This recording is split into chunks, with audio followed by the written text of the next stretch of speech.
Good morning সবাইকে। আজকে এসে গেছে আমার ছোট্ট একটা ব্লগ নিয়ে। তো সকালবেলা উঠে জলদি জলদি ফ্রেশ হয়ে নিচ্ছিলাম। আর এই হলো আমার ক্লিনজার, অ্যান্ড এই টাইমে বাবা আমাকে ডাকছিল। তো আমি ঠিক এই প্রসেসে আমার ফেস ইদানিং ক্লিন করছি।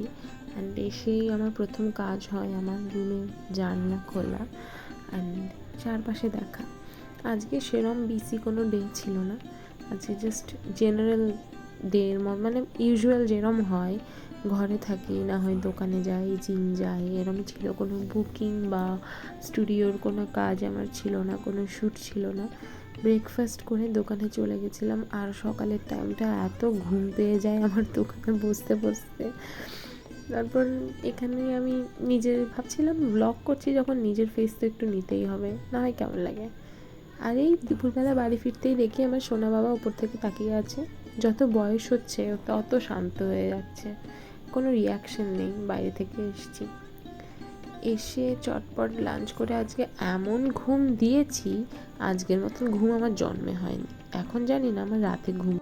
তো হ্যাঁ, আজকে এতটুকুই। চলো সবাইকে টাটা অ্যান্ড গুড নাইট।